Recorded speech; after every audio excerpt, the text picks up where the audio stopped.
Su táctica de ataque solía ser volar a gran altura, picar a alta velocidad contra las formaciones japonesas, dispararles y subir de nuevo a gran altura. Luego repetían la maniobra. Senol decía a sus pilotos que no combatieran maniobrando porque era una muerte segura. Cuando un Nate se pone frente a él, Tex Hill aplica esas tácticas. Sabe cómo tiene que combatir contra él. Lo que no debe hacer es combatir haciendo maniobras. Por el contrario, debe dar pasadas disparándole. Tex está aquí.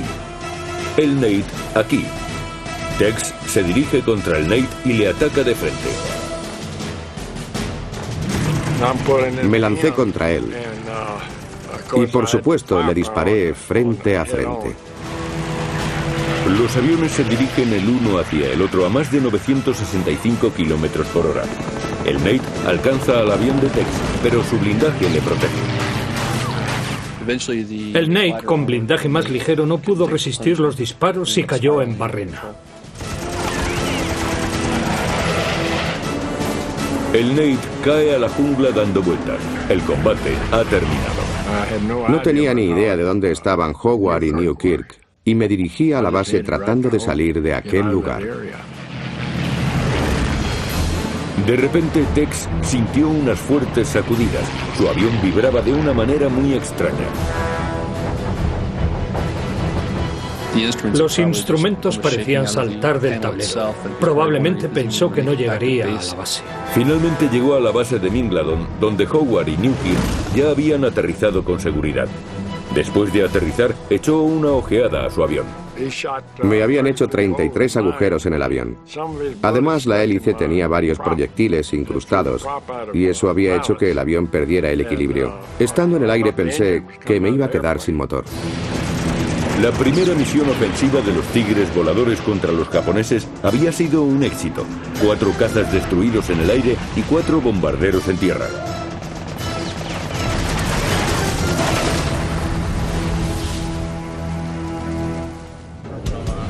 Además empezaron a hacerse famosos por su forma de combatir.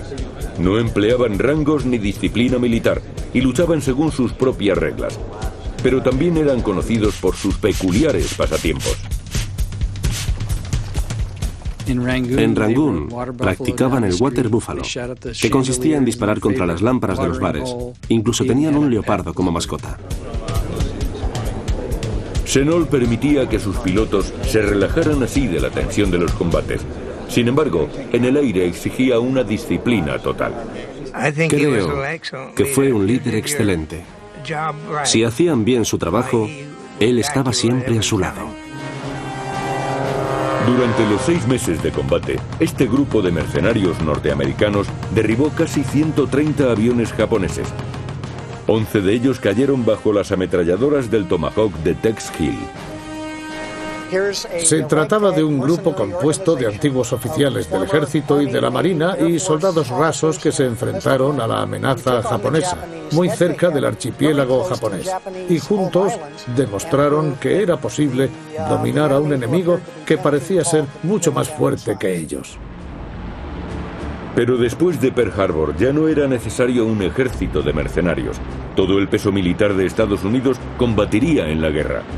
A pesar de su legendario historial de combate, se tomó la decisión de que el contrato entre el grupo de voluntarios norteamericanos y el gobierno chino terminara el 4 de julio de 1942. No obstante, los Tigres voladores seguirían en activo. Así, el ejército creó la China Air Task Force, que debía encargarse de la guerra aérea en el Extremo Oriente. Los hombres de la AVG pasaron a componer el 23º grupo de caza de la China Air Task Force, liderada por un singular jefe de zona, Joseph Vinegar Joe Stilwell. La transición de la AVG a la China Air Task Force fue algo complicada. Los pilotos fueron presionados para que se incorporaran a ella, y eso creó muy mal ambiente. Stilwell encargó al general Clayton Bissell que hablara con los Tigres voladores. No podían haber elegido a nadie peor. Stilwell reunió a los tigres voladores en un auditorio y les dijo: queremos que sigáis. Si no queréis, podéis iros a casa. Pero en cuanto pongáis un pie en los Estados Unidos, os estarán esperando para alistaros en el ejército como reclutas de infantería. A los pilotos no les sentó bien la intimidación de Stilwell y amenazaron con marcharse. Chennault, por su parte, había sido readmitido en el ejército y ascendido a general. Él era el único que podía arreglar la situación para que perdurara el espíritu de combate de los tigres voladores. Para ello llamó a Tex Hill a su despacho. Chennault le dijo que Bissell era el responsable del mal ambiente creado y añadió: Tex, si tú te vas, no sé lo que voy a hacer. Y Tex le contestó: general, me quedaré todo el tiempo que me necesite. Chennault se sintió aliviado y le pidió que convenciera a algunos hombres más, pues le necesitaban porque eran veteranos. Al final, 26 de los 90 pilotos y 57 de los 190 hombres del personal de tierra de la AVG ampliaron su contrato 2 semanas más, tiempo suficiente para entrenar a los recién llegados. Además, Tex y Chennault consiguieron que 5 pilotos de los tigres voladores se quedaran para combatir. El 29 de julio de 1942, los nuevos tigres voladores entraban en acción. Pero los japoneses tenían previsto demoler el nuevo grupo. Durante varias noches seguidas, oleadas de bombarderos castigaron sin descanso la base de Hengyang. Frustrado por los ataques, John Allison, un piloto de caza experto, fue a hablar con Tex Hill para tratar de resolver el problema. Le pregunté a Tex si la AVG había tratado de atacar a los japoneses por la noche y me dijo que habían hecho algunos intentos, pero sin éxito. Entonces le dije a Tex que si volvían al día siguiente, yo saldría a recibirles. Los bombarderos regresaron, pero esta vez John Allison y Tex Hill tenían preparado un plan. Sería el primer contacto de Allison con los japoneses y bajo una luna llena mantuvo uno de los combates más famosos de la historia de los tigres voladores.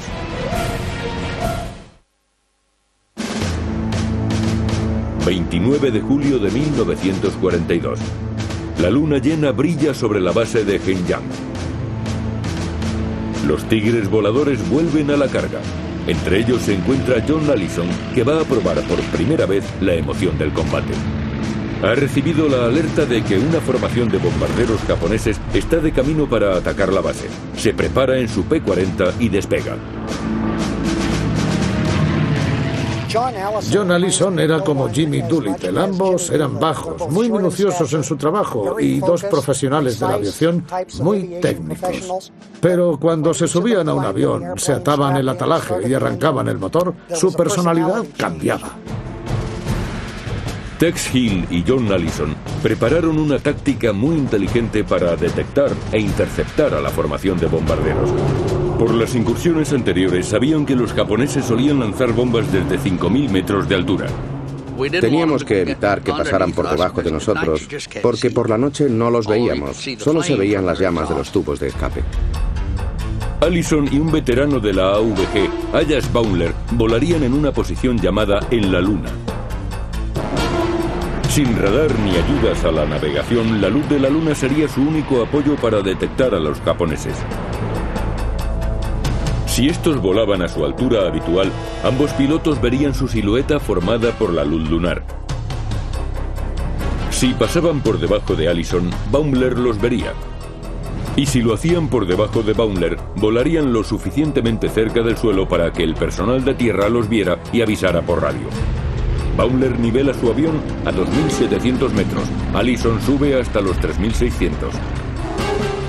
Desde algún lugar de la oscuridad, una formación de 6 bombarderos japoneses Ki-21 se acercan en 2 grupos de 3 aviones.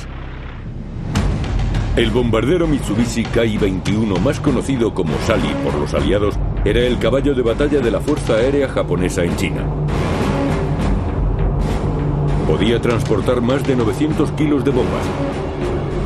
El Sally tenía un radio de acción muy grande, pero su blindaje era muy ligero, por lo que ofrecía escasa protección. Si un caza se acercaba mucho, podía hacerlo pedazos. No obstante, el Sally estaba bien armado con 2 ametralladoras giratorias del 7,7, una en el morro y otra en la cola. Allison recibe una llamada por radio. El personal de tierra está oyendo los motores de los Sally. Se habían acercado a nuestra pequeña base de Hengyan desde el norte. Allison y Baumler rastrean el cielo, penetrando en la oscuridad para descubrir las salidas de gases de los motores. De pronto Allison descubre las llamas de unos escapes. Tiene 3 Sally por encima de él.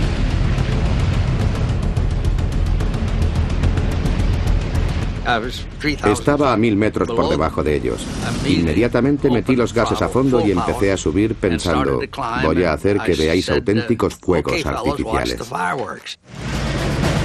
Allison se centra en uno de los 3 aviones, pero no calcula bien la velocidad de aproximación. Mi avión trepaba muy rápido y era mucho más veloz que los bombarderos. Había dado la vuelta para seguirlos y de repente me encontré en medio de la formación. Inmediatamente un chorro de trazadoras rodea el P-40 de Allison. Empezaron a dispararme y mi radio se quedó en silencio. La habían alcanzado. Antes de que pudiera responder a su fuego, ya me habían metido una bala en el asiento y otra en el paracaídas. Su motor ha sido alcanzado mientras vuela en medio de una nube de proyectiles. Allison debe darse prisa. Para situarse detrás de los bombarderos, tiene que virar ceñido hacia la izquierda y reducir la velocidad. Aquella operación hace que su avión resbale a un lado y disminuya fuertemente la velocidad. Su maniobra funciona a la perfección. Creo que estaba a unos 60 metros o menos por detrás de ellos. Lancé mi primera ráfaga apuntando justo al fuselaje. Estoy seguro de que maté a toda la tripulación. El ataque a bocajarro reduce el avión a pedazos. El maltrecho Sally se encabrita y suelta aceite que salpica al parabrisas de Allison. Allison ha derribado un Sally, pero aún quedan 2 más. El punto derecho de la formación es el blanco más cercano, pero su artillero de cola tiene a Allison en el punto de mira. Allison vira a la derecha y se coloca a las 6 del bombardero, al tiempo que recibe una granizada de trazadoras. El que me disparaba desde la derecha estaba causando muchos daños en mi avión, pero le acerté con una ráfaga y el avión explotó.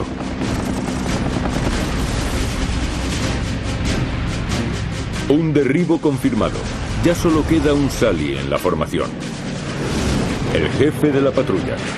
Pero el P-40 de Allison está tocado. Ha sufrido numerosos impactos. No me había dado cuenta de lo graves que eran mis daños, pero tenía un agujero de 13 centímetros en el cárter e iba perdiendo aceite. No lo supe entonces, pero gracias a la solidez del P-40, seguía volando. Allison se abre a la izquierda, empuja la palanca de los gases y dispara contra el jefe de los Sally. Sus proyectiles alcanzan el motor izquierdo. Los restos ardientes del Sally salen disparados y terminan desapareciendo en la oscuridad. Es el tercer bombardero de Allison, pero el motor de su avión también está en llamas. Llega el momento de volver a la base y hacer un aterrizaje de emergencia. Cuando el avión empezó a arder de verdad, me entró el pánico. Iba tan rápido que no atiné con la pista. Afortunadamente, el río estaba justo al final y pensé para mí, bueno, llegar al río también es una buena opción. Allison posó su maltrecho P-40 sobre el río Xiangqiang. Salté del avión, nadé hacia una balsa de troncos y un joven chino corrió hacia mí y me sacó del agua. Con el poco chino que sabía grité como pude, ¡soy americano! ¡Soy americano! 4 de los 6 aviones japoneses que fueron a bombardear la base cayeron derribados. Pero aquellos 6 bombarderos eran solo la primera oleada. Horas más tarde, a la luz del día, los japoneses enviaron una formación bastante mayor para eliminar a los americanos de una vez por todas. pero esta vez llevaban escolta, una formación de modernos cazas más potentes que el Mate. No obstante, estos también iban a conocer la fiereza de los tigres voladores. 30 de julio de 1942, sureste de